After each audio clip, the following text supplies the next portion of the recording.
দেখতে পারেন যে অবাক লাগবে আপনাদের কাছে, নারী কমিশনের রিপোর্টের মধ্যে কিছুটা জুলাই গণঅভ্যুত্থানের স্পিরিটটা আছে, কারণ এখানে স্বাধীনতা, কিছু কিছু ব্যক্তি স্বাধীনতা, ব্যক্তির মর্যাদার প্রশ্নটা এসছে, এবং সম কমিশনের রিপোর্টে কিছুটা এসছে।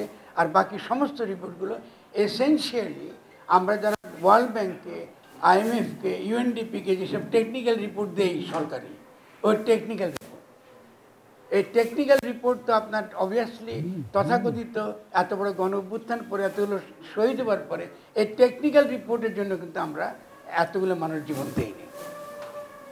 আমাদের জীবন দিতে হয়েছে স্বাস্থ্য বলতে আমরা কী বুঝি এই প্রশ্নটা নতুন করে তোলার জন্য, ওষুধ বলতে আমরা কী বুঝি এটা নতুন করে বোঝার জন্য। একটু আগে আপনি শুনেছেন টোবাকো সম্পর্কে, তামাক সম্পর্কে, সারা দেশকে আপনি তামাকে বিষাক্ত করে দিচ্ছেন।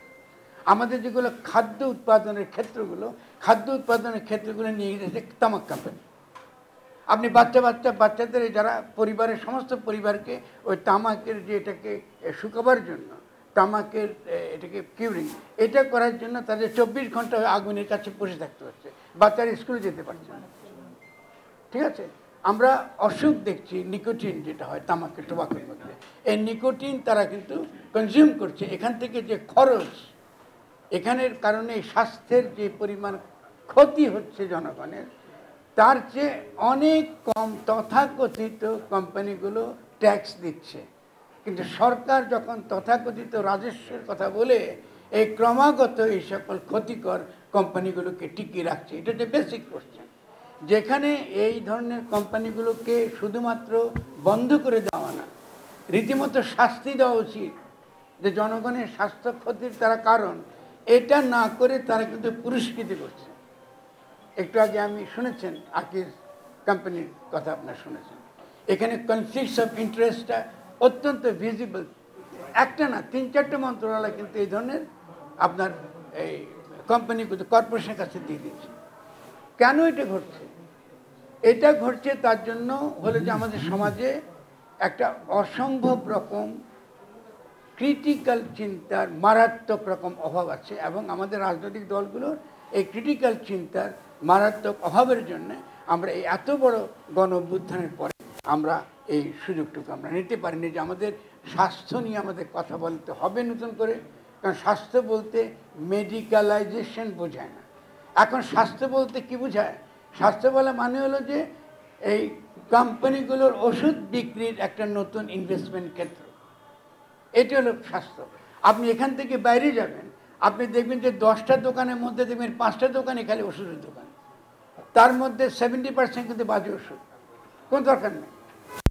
আর যতগুলো আপনি এই দেখবেন এই ডাক্তার বা যেসব ডাক্তার প্র্যাকটিস করছে, আমাদের অত্যন্ত সম্মানিত যথেষ্ট ডাক্তাররা আছে, তারা লড়াই করে গেছেন দীর্ঘকাল। স্বাস্থ্য বলতে আমরা কী বুঝি, নতুন করে স্বাস্থ্য নিয়ে আমাদের চিন্তা করতে হবে। এই মেডিকেলাইজেশন, এটাকে স্বাস্থ্য বলে না। হাসপাতাল বসালে স্বাস্থ্য বলে না। তার সঙ্গে যুক্ত হয়েছে একটা লুটেরা এবং মাফিয়া শ্রেণী। তারা স্বাস্থ্য সংক্রান্ত কোনো কাজ করতে বসলেই তারা প্রথম কি করবে জানেন? ইনফ্রাস্ট্রাকচার, বিল্ডিং বানানো। তো গ্রামে গ্রামে গেলে দেখবেন সব বিল্ডিং সব খালি, ওখানে কোনো ডাক্তার নাই, নার্স নাই, ওষুধ নাই, কিছু পাওয়া যায়, খালি বিল্ডিং। আবার অন্যদিকে এতটা বছর চলে গেছে, এই কিছুদিন আমি নার্সের একটা সম্মেলনে আমি কথা বলে এসেছি আপনার রাজশাহীতে। এখানে নার্সরা যদি কোনো অ্যাপ্লাই করতে চায় তাদের বিদেশে যাবার রেজিস্ট্রেশনের জন্য, এখান থেকে কয়েক লক্ষ টাকা খরচ করে তাদের যেতে হয় ইন্ডিয়াতে অথবা মালয়েশিয়াতে। এগুলো না, নার্স যে স্বাস্থ্য ব্যবস্থার অত্যন্ত ইন্টিগ্রাল একটা অংশ। স্বাস্থ্য মানেই প্রথমত কিন্তু নার্সিং। অদ্ভুত ব্যাপার, আমার প্রত্যেকে কিন্তু ভুলে গেছে এগুলো। স্বাস্থ্য মানে কিন্তু নার্সিং, আর সে পরিবারে করেন বা পরিবারের বাইরে করেন। এখন পরিবারকে আপনি ধ্বংস করেছেন প্রথমত। এখন কিন্তু পরিবার বলতে কিছু না। আগে তো কি, একটা ছেলে যদি অসুস্থ হতো, কি জ্বর হতো বা ছোটোখাটো সমস্যা হতো, আপনি দেখতেন দাদি যত্ন করতেছে, আপনার কি বলে, আপনার পরিবারের অন্যান্য সদস্যরা যত্ন করছে, বোন যত্ন করছে, ভাই যত্ন করছে, বাবা যত্ন করছে। পরিবারের কোনো ভূমিকা নাই, পরিবারকে ইগনোর করা। স্বাস্থ্য মানে হলো পরিবারের কাছ থেকে রোগীকে বিচ্ছিন্ন করে নিয়ে এসে আপনাকে ঢোকানো একটা হাসপাতালের মধ্যে, যেখানে আপনি কী করবেন, আপনি ওই কিছু হলে আপনাকে ওই কি বলে ইন্টেন্সিভ কেয়ার ইউনিট ঢুকে দেবেন টাকা ব্যবসা কামানোর জন্য। এমন সব 10টা 12টা আপনি টেস্ট দেবেন যাতে আপনি শুধুমাত্র থাকে, আপনি টাকা দিয়ে মতো এগুলো কিছু দরকারই ছিল না। আপনি একটু পেট খারাপ হয়েছে, আপনি একটা চিড়া আমি তার সঙ্গে গুড় এবং লবণ দিলে এটা ভালো হয়ে যায়। দেখুন প্রাইমারি হেলথ কেয়ারের কনসেপ্টটা সম্পূর্ণ উপেক্ষিত। আলমা আলটারে যেটা এসছে অত্যন্ত গুরুত্বপূর্ণ স্বাস্থ্যের যে কনসেপ্ট, এটা কিন্তু ইতিমধ্যে আমরা এখন এটা নিয়ে কথাই বলি না। আমরা এখানেও আমরা দেখেছি যে হ্যাঁ এই প্রতিবেদনের শব্দগুলো আছে, স্বাস্থ্য নিয়ে কথাবার্তা হচ্ছে, কিন্তু যেটা আপনি একটু শুনেছেন যে সোশ্যাল ডিটারমিনেন্টস, যে সামাজিক যে কারণে অসুস্থতা হয় এটার কোনো রকম উল্লেখ বা এটা নিয়ে কোনো সত্যিকারের আপনার কোনো সংবেদনশীলতা আমরা এই প্রতিবেদনে আমরা দেখছি না। তবে দেখা যাচ্ছে তার মানে এই প্রতিবেদনে ভালো কিছু নেই তা কিন্তু নয়, অনেক কিছু আপনি পাবেন ভালো, কিন্তু এটা বিক্ষিপ্ত, সেই কারণে এটা কোনো কম্প্রিহেন্সিভ একটা কোনো আমাদের সংস্কারের কোনো কম্প্রিহেন্সিভ আমাদের কোনো আইডিয়া দেয় না। আমি যদিও সংস্কারের বিরুদ্ধে, নতুন করে আসলে সমস্ত করতে ভেঙে আবার গড়তে হবে সেটা ভিন্ন তর্ক। তার মানে সংস্কার গ্রহণ করবেন না তা নয়, কিন্তু সংস্কার যে করবেন প্রস্তাবনাটা হলো সংস্কার করব, কিন্তু কোথায় করব? আগের রাষ্ট্র যা আছে তাই থাকবে, শুধু আগের রাষ্ট্র থাকবে তা কিন্তু না। নিউ লিবারেল ইকোনমিক পলিসি, তার মানে কাঁচা খোলা বাজার ব্যবস্থা, মানে ব্যবসায়ীরা আমাদের স্বাস্থ্য ঠিক করবে, ডাক্তার আমার। আর যে ডাক্তার আমার স্বাস্থ্য ঠিক করবে সে কিন্তু ব্যবসায়ী, তার কাছে মানুষের দেহটা একটা নতুন একটা কি একটা আয় করবার একটা নতুন ক্ষেত্র, মানুষের শরীর হয়ে গেছে এটা একটা টাকা কামাবার একটা নতুন এলাকা, এই হচ্ছে অবস্থা। ফলে যদি আপনি এই নিউ লিবারেল ইকোনমিক পলিসি কাঁচা খোলা অবাধ বাজার ব্যবস্থার আপনি সমালোচনা না করেন আপনার এই কমিশনের রিপোর্টে, যে আমাকে বেরিয়ে আসতে হবে যে তথাকথিত বেসরকারীকরণের নামে যেভাবে আমরা কোম্পানির কাছে এতকাল তুলে দিয়েছি আমাদের সমস্ত ক্ষেত্রগুলো, আমাদের কৃষিক্ষেত্র, আমাদের ওষুধ ক্ষেত্র, আমাদের স্বাস্থ্য বলুন, সমস্ত কিছু আমরা তুলে দিয়েছি। এই যে তুলে দেওয়ার নীতি থেকে তো আপনাকে সরে আসতে হবে।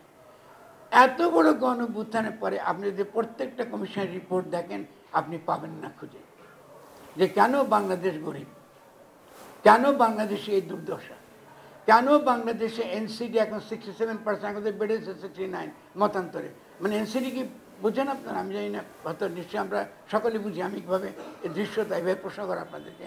নন কমিউনিকেবল ডিজিজ, মানে নন কমিউনিকেবল ডিজিজের মানে হলো এখন কিন্তু আগের শুধুমাত্র ওই যে ব্যাকটেরিয়া এফেক্ট হয়েছেন, কি আপনার জল বসন্ত হয়েছে, কি আপনার হাম হয়েছে বা ডায়রিয়া হয়েছে, এইখান থেকে হচ্ছে না, জীবাণু থেকে হচ্ছে না, খাদ্য ব্যবস্থা থেকে হচ্ছে, কৃষি ব্যবস্থা থেকে হচ্ছে, আপনার সমাজে স্ট্রেস।